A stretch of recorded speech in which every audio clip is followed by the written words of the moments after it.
Listening to Chris Cornell, LawDragon, let us pray.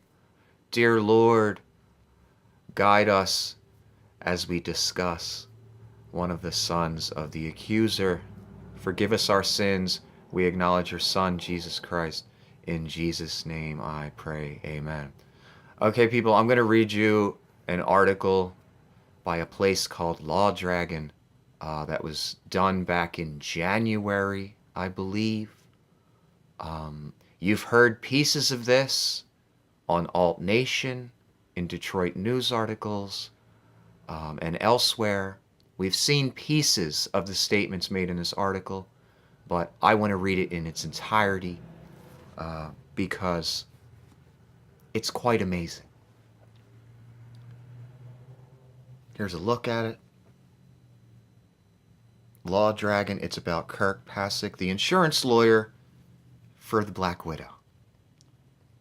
Lawyer limelight, Kirk Pasek.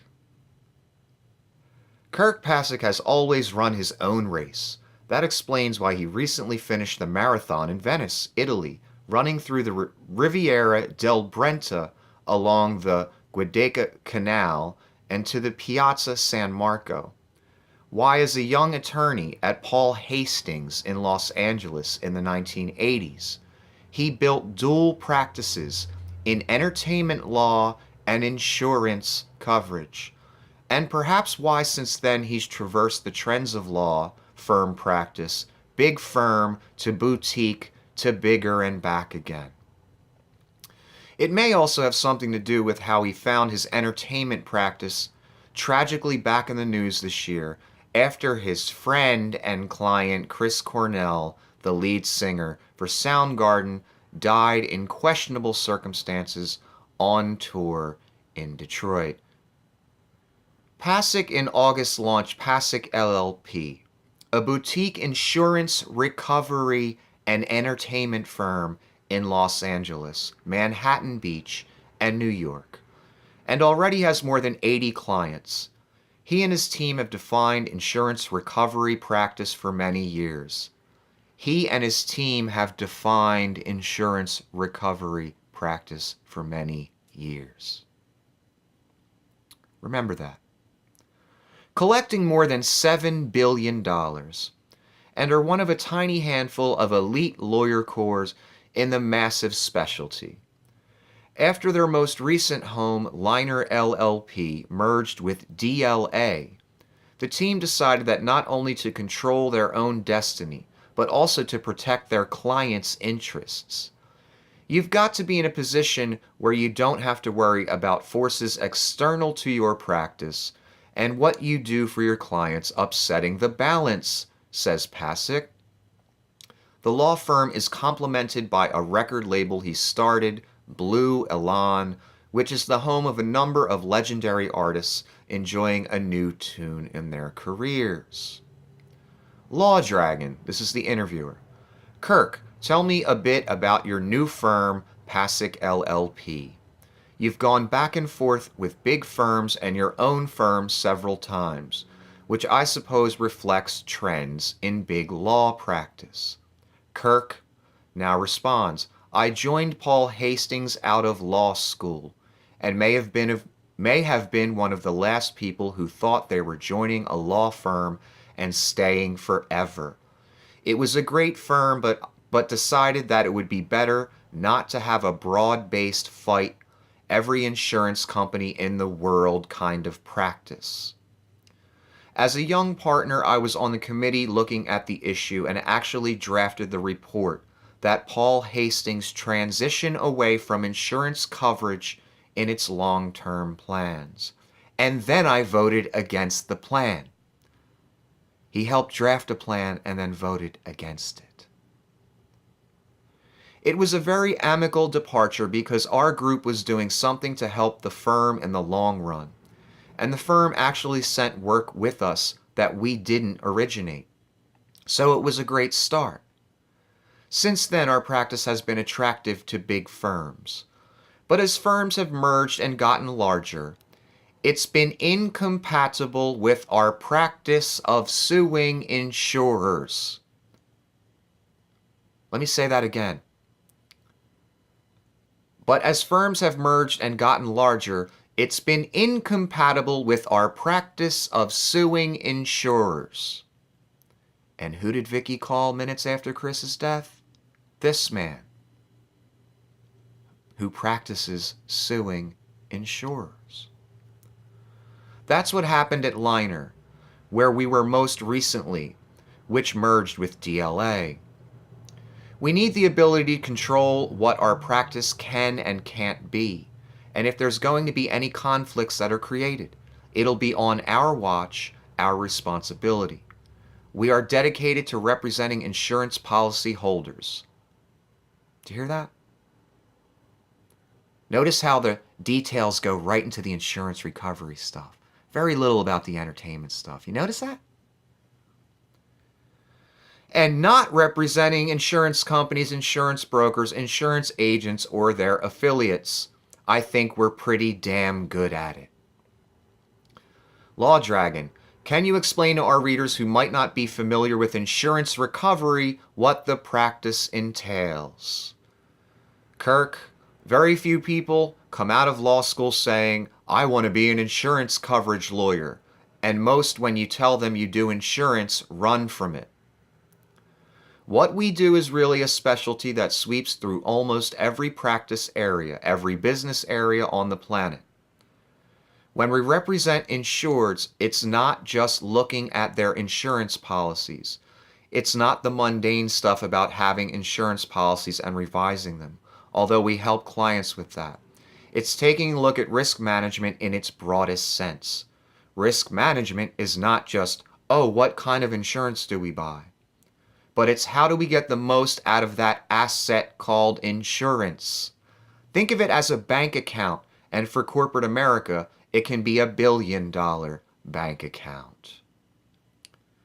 The history of alleged sex abuse by priests or a school district with coaches or intellectual property that goes back in time, all of these things can involve looking back decades. Corporate acquisitions and mergers, historical practices or events today like Hurricane Harvey and Hurricane Irma, they all have vast insurance implications. So do deaths of rock stars. Not just for people who suffered property loss from the effects of those hurricanes, but the ripple effect through the economy. Construction price increases, labor shortages, gas price increases, the cancellation of professional sporting events and college sporting events, high school events, the drop in attendance at theaters and plays. We worked on the same thing after 9/11. It is all aspects of society, and insurance is a driver behind the economy. So for us, our practice is helping clients recover what they're owed and, frankly, rediscovering assets they didn't know that they had. Taking things that they may think they have no financial protection for and developing financial protection for it. It's insurance. It is what we call alternative risk transfer, which is who do you protect against risk when insurance isn't available? You want to do some sort of risk sharing. You want to hedge your bet, so to speak. LawDragon, is all of your work negotiating for coverage or suing when coverage is denied? Well, the man said at the top, if you remember, our practice of suing insurance companies. That was one of the first things mentioned, by the way. Kirk, not at all. We work on the design of products that are not traditional insurance products. They may have come from financial sources. They may be indemnities. They may be built into the structures of major corporate transactions. For us, it's litigation, yes. It's appellate work, yes. But it's also business deals, with this particular focus on insurance and how to manage the transfer and assumption of risks, too often overlooked in transactions. But why did you say our practice of suing insurance companies? Why? Why was that the first thing mentioned? People ask me, how do you just enjoy just doing insurance? I say, well, just doing insurance is like just doing litigation. I mean, it's a specialty. but I can start my morning working on a case for the Los Angeles Lakers that we have before the Ninth Circuit involving an event that happened at some of their sporting events. I can go from there to addressing the effects of Hurricane Harvey and how that impacted businesses in Texas. And then I can move from that to looking at a complex transaction that took place in Bermuda and whether Bermuda proceedings were appropriate or not, to dealing with the real estate class action lawsuit in the state of Washington, to looking at a trademark infringement matter, to looking at a banking transaction with certain fees involved and then whether those fees were appropriate or not, to looking at a money-grubbing skank who had her husband murdered so I can get a percentage of his insurance policy. Oh, I added that part. That was me. My bad. To looking at how one major concert promoter handles its website, to dealing with issues over whether one song infringes upon another song. That's what I do. If someone says that's boring, then I'll take it. Notice he doesn't talk about rock stars that die and suing the insurance company to get a percentage for himself. Notice that. He doesn't mention that. Every day is a different issue and a different segment of the industry.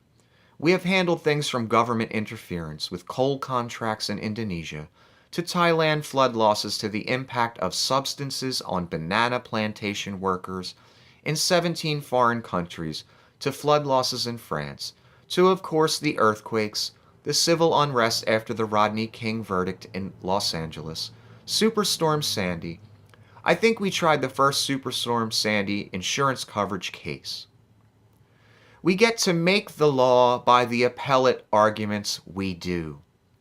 And I've been involved in more than 60 at this point. And I've done probably an equal number of 60 arbitrations and trials. If one wants to get into the courtroom, one wants to get appellate experience, to be on the cutting edge, so to speak. Honestly, I don't think there is a better practice to be in. LawDragon, can we talk a bit about your other passion, music, and your entertainment practice? It's kept you in the news a lot this year. Kirk, I've been the primary spokesperson for Chris Cornell's family, and it's really the second time where I've been in the news a lot. As I said, it's not something I try to do for me. The representation of our clients is about our clients, and it's not about me. Spokesperson, my fucking ass. You're an insurance lawyer. You're there to get that bitch the insurance. Personally, I think you fucking failed.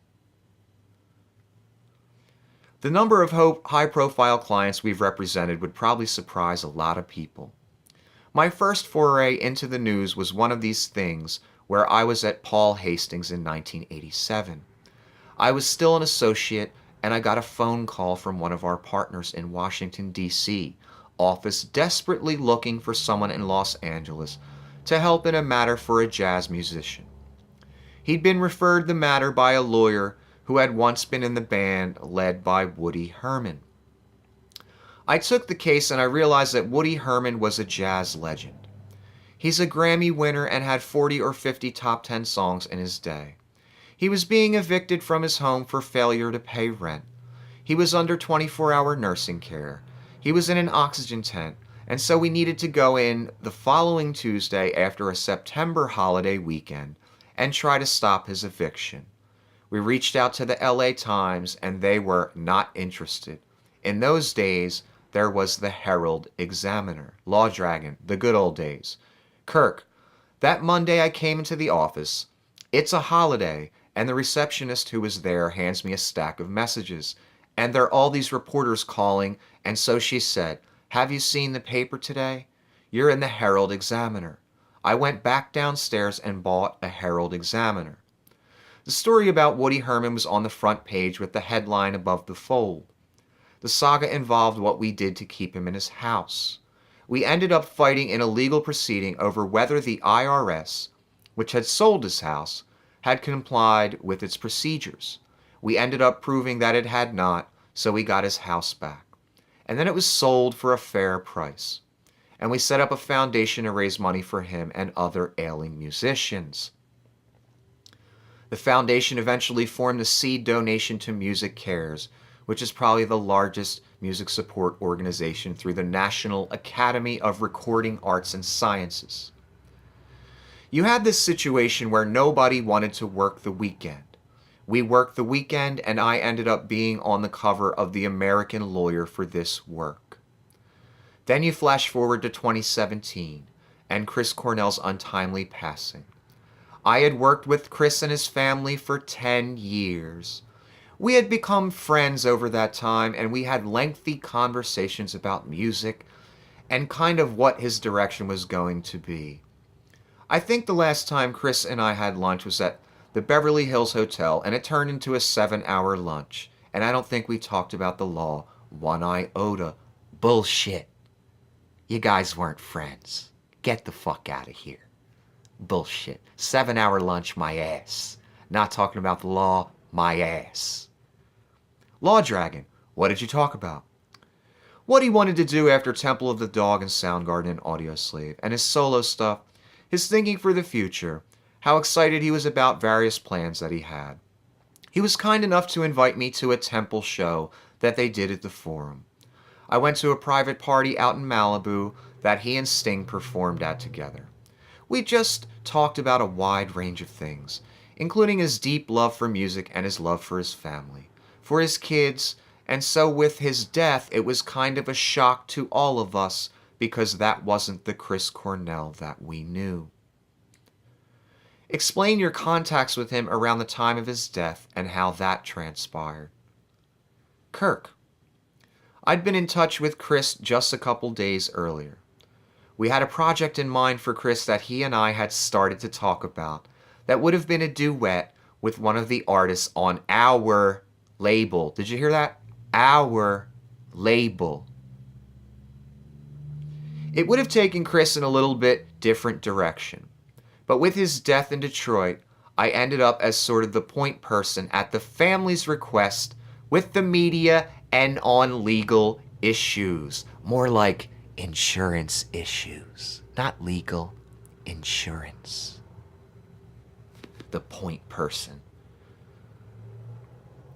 One of our partners in New York, Jeff Schulman, is very close with Chris and his family as well, and has known Chris over the years, and so we're coordinating for the family. It gave rise to some questions, and some wondered why in the world is some insurance recovery guy representing Chris Cornell? Is this to get to his life insurance policy for his family? Yes, it is! And that's what I've been saying forever. Again, you know what this is about. And there's more. Wait for it. Is this to get to his life insurance policy for his family? Some speculated that there's a suicide exclusion in his life insurance policies. So maybe this is just all kind of a game to get the coverage, but it wasn't. Chris did have life insurance. It did have a suicide exclusion, but that exclusion was for something like 3 years after policy inception, and these policies had been around a long, long time. You would think Mr. Pasek would know more details. I'm sure he does. He's being a little vague here, though. I find that fascinating. And let me ask him this question. Did it have a greedy, gold-digging bitch killed her husband exclusion? Because I'm thinking that's why she didn't get paid. But remember, everything I say are allegations, Your Honor. It had nothing to do with that. It had to do with being tasked with figuring out and sharing what really happened in that Detroit hotel room that night. Bullshit! It had to do with insurance. It had to do with insurance. And the fact that he just said all that proves it. Allegedly, of course. That's what the family asked us to do, really. And there was a lot of speculation out there in the media, on social media, things that were just wrong. It was important to protect the privacy of his wife and his 3 children. I ended up being the primary spokesperson. I wasn't the only spokesperson, but I ended up doing a lot of the talking. Yes, you did. The next day after his death, you were in a Rolling Stone article. Quotes from you and his wife. That's fascinating as well. To this day, I think a lot of people still wonder, how is it that somebody who specializes in insurance ended up working and speaking on behalf of the family and one of rock's icons? That's the second time he said that. What does that mean? Think about it. But I've been involved in music and working with artists for several decades now. It's the relationship and that experience that counted here. Bullshit! It was the insurance that counted here. Get the fuck out of here, you lying motherfucker. Allegedly, of course. LawDragon. What work did you do in addition to serving as a spokesperson for the Cornells? Well, Mr. LawDragon, interviewer, he said way back up at the top, our practice of suing insurance companies was hindered. So what do you think he did, Mr. LawDragon guy? Kirk. I met Chris originally through insurance, but we shared a common love of music, and as our friendship developed over the years, we spent so much more time talking about music and the early days of rock and what he liked and what I liked. Yeah, like I've said many times, I'm sure Cornell and this weasel fucking lawyer spent just so many hours talking about music. And they were such good friends. Get the fuck out of here. And I've got a 14-inch cock. Okay?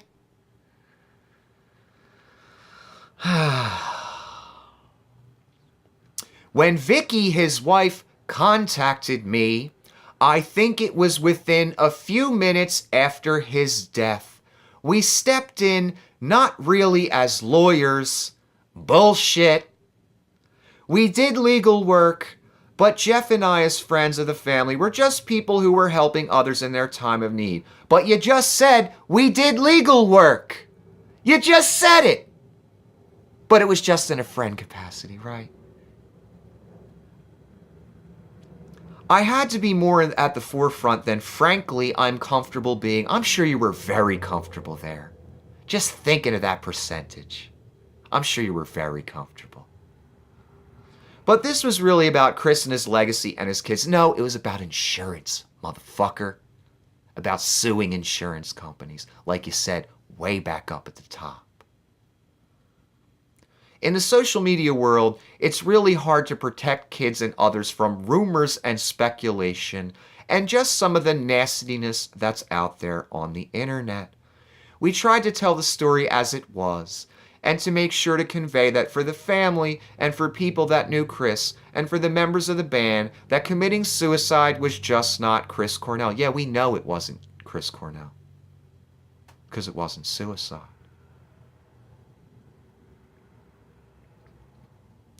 This isn't what he'd do. He had very strong feelings about people who would commit suicide when they had kids.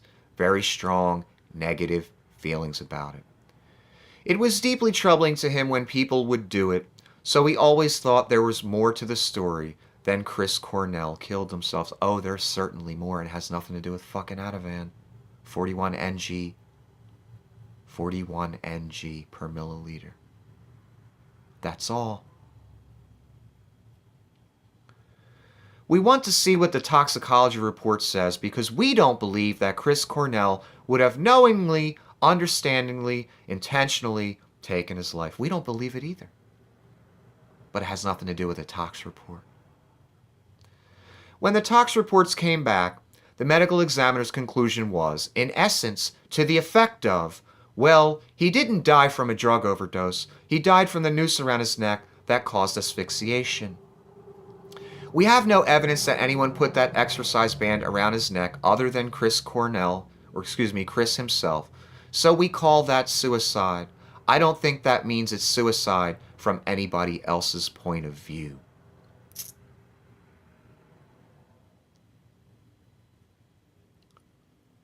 Again, people, what I've been saying for a while, everything aimed at the medical examiner. Everything the lawyer says, everything Vicky says, everything they all say. Always aimed at the medical examiner. And this lawyer is an insurance lawyer called minutes after Chris's death. And remember in the Detroit News article that he said, there's no money at the end of this rainbow if the medical examiner changes his opinion. Bull fucking shit. Every statement these people make are directed at the medical examiner and his opinion. LawDragon, what steps did you take to get more information? Well, me and Vicky got on a plane and we tried to, strong-arm the medical examiner, but we were late, so we didn't get a chance to sit down and threaten him with legal action. Oh, I added that part. That's not in the article.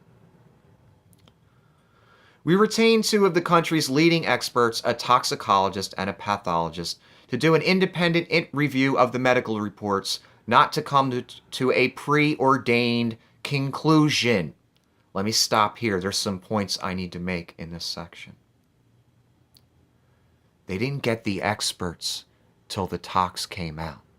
I said way back in day one when he was cremated 5 days after his death, I said if that was my wife and I had those resources, I would have brought expert after expert in. Guess when the experts showed up?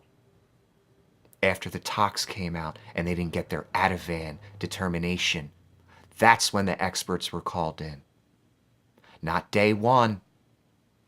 They were in too much of a rush to cremate the fucking body and get rid of the evidence. Allegedly, of course, to call the experts in. Then the monkey wrench tox report came out, threw a monkey wrench into all their shit. So my question is, why didn't she bring experts in immediately? You know the answer to that question. We didn't say, hey, we want you to see if you can confirm X. We said, we have unanswered questions. We don't think the medical examiner was looking at the question of the impact of the drugs that the toxicology report identifies on Chris's mental state or his physical state. The motherfucker just says, not to come to a preordained conclusion. We didn't say, hey, we want you to see if you can confirm X. And then he literally contradicts himself by saying, we don't think the medical examiner was looking at the question of the impact of the drugs that the toxicology report identifies on Chris's mental state or his physical state. So he did instruct the experts to look at a specific thing right after saying that he didn't instruct them. Liar. Fucking liar. Allegedly, of course.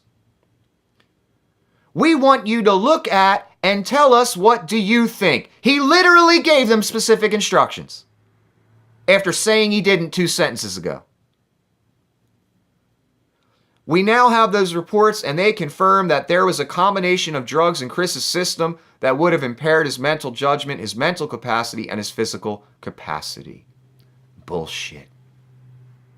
Good luck with that in court with 41 NG and a low amount of fucking butalbital in a system. Good luck with that. If Chris Cornell took his life, and there are still questions as to whether it may have been accidental, it was not with his normal judgment, his normal mental facilities, or even his normal physical facilities. No, it was the mercenary hired less than a year before by the wife. That's what it was. Allegedly, of course. When one looks at the concert tape that night, you can see that the Chris Cornell that's performing there is not the Chris Cornell that people knew. He was slurring words. He was forgetting lyrics. He had loss of balance. He was stumbling. All these things were not Chris Cornell. We know he took some Ativan, and we know from the tox report he had other drugs in his system, apparently ingested likely after the concert. So what people saw at the concert was exacerbated by what was taken after it. Yet, the tox shows low levels. If he was all drugged the fuck up at the concert, those levels would show up on the tox. Liar. They didn't. The levels were low. Every drug, low as fuck. The drugs ain't clearing his system that fast if he was that fucked up on stage on drugs. Got back to the concert ended at 11:15, got back to the hotel 11:30, died by 12:15. So you're telling me all those drugs in his system on stage just magically went away? No, they didn't, liar. They didn't. Bad argument. Real bad argument. And nothing to base it on. And it's confirmed by the toxicology report, but that's been lost a little bit in the shuffle because all people hear is suicide, suicide, and Chester Bennington's death on Chris Cornell's birthday just magnified that. No, the tox report has been heard loud and clear. Low levels in his system. What you're saying is absolute bullshit. Chester was the godfather to Chris's son, and so he was close to the family. Whatever the circumstances were that led to Chester's death, it too was reported as a suicide, and so people were talking about Chris Cornell's death as a suicide. Our role wasn't to try to drive the narrative of the media. Yes, it was. Bullshit again. How many statements did this lawyer put out for the family? How many statements did Vicky put out? What else were they doing but trying to control the narrative in the media? She went on, 8 morning shows and mainstream television shows. Is anything out of this man's mouth true? It wasn't to espouse a certain view. Yes, it was. That it was an Ativan-induced death. That's the view you were trying to espouse. You're doing it right here in this article. 41 ng per milliliter. Bad argument. It was to say from the start, we want to see the tox report because we think there is more to the story than what's being told so far. No, you guys knew what story you were going to tell before the tox even came out. Hence the Rolling Stone article the day fucking after Chris died, with quotes from both of you, the Black Widow and your lying ass, allegedly, of course. And the family has a lot of questions that we think the tox report and the review of those reports will answer those questions. Now here we are several months later, and we now have answers for the first time. They've gotten no answers. They paid a few experts to concur with their lying ass thesis that they contrived before the man even died, allegedly, of course. So if it does go to court, they'll bring their paid experts up there to concur. Problem is, levels were low as fuck. They got tissue samples that day in Detroit, but that wasn't the main goal, to get tissue samples when the lawyer and the Black Widow showed up there in a panic. There's no test going to be done on those tissue samples. They were there to pressure the medical examiner publicly. That's why pictures were taken. That was the move. To sit down at a table with the ME and threaten legal action and all kind of stuff. And say, well, we're going to go have this stuff tested independently. Guess what? Detroit don't give a fuck. And you guys are ass out. And there ain't no way in fuck you're winning this case in court against that insurance company. And I dare you to take him to court. I fucking dare you. Because they know what's up. They know they were getting scammed. That's why they said, fuck you. Allegedly, of course, remember everything I say. Everything I say. Allegations, conjecture, conspiracy theory, tinfoil hat shit. I don't know what else to say about this article except it's just abject fucking bullshit. Anyway, peace be ever with thee.